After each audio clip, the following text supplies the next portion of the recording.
కాంగ్రెస్ పార్టీపై కూనంనేని సాంబశివరావు కోపానికి కారణమేంటి? మొక్కే కదా అని పీకేస్తే పీక కోస్తామనే రేంజ్ లో డైలాగ్ చెప్పడం వెనుక లెక్కలేంటి? మిత్రపక్షాల మధ్య కార్పొరేషన్ ఎన్నికల నుంచి మొదలైన విభేదాలు మరింత ముదిరిపోయాయా? కొత్తగూడెం నియోజకవర్గంలో మంత్రి పొంగులేటి శ్రీనివాసరెడ్డి జోక్యంపై అసంతృప్తిగా ఉన్నారా?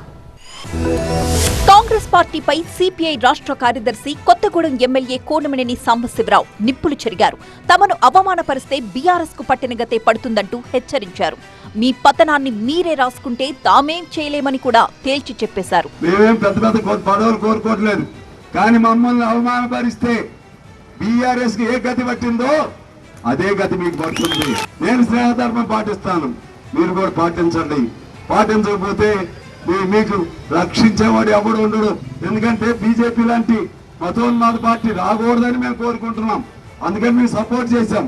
మీ పతనం మీరే రాసుకుంటే, మీ పతనానికి సంబంధించి మీరే దానికి శిలాపలకం తయారు చేసుకుంటే, మీ దాన్ని ఏమంటారు, మీ శ్మశాన వాటికి ఉండదు శవపేటికను మీరే తయారు చేసుకుంటే మేమేమీ చేయలేం.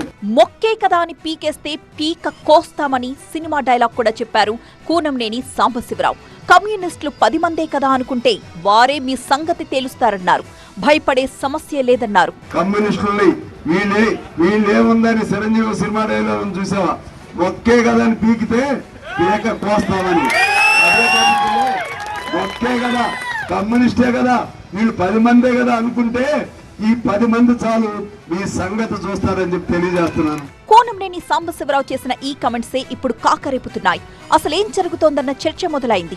మరొక వైపు మంత్రి పొంగులేటి శ్రీనివాసరెడ్డి జోక్యం ఎక్కువవుతోందని, ప్రతి విషయంలోనూ ఆయన హవానే నడుస్తోందని సిపిఐ ఆగ్రహంగా ఉంది. అధికారులు బదిలీ, పోస్టింగ్ల విషయంలో మంత్రి పొంగులేటి మాటే చెల్లుబాటవుతుందని, తమ నియోజకవర్గంలో పొంగులేటి పెత్తనం ఏంటని ఎమ్మెల్యే కూనంనేని అసంతృప్తిగా ఉన్నారని టాక్. పైకి మిత్రులుగా ఉన్నట్టు కనిపించినా లోలోపల 2 పార్టీల నేతలు తమ అసంతృప్తి వెళ్లగక్కుతున్నారు. ఇప్పుడు కాంగ్రెస్ పార్టీపై ఎమ్మెల్యే కూనంనేని సాంబశివరావు చేసిన కమెంట్స్ తో రాజకీయం మరింతగా వేడెక్కింది.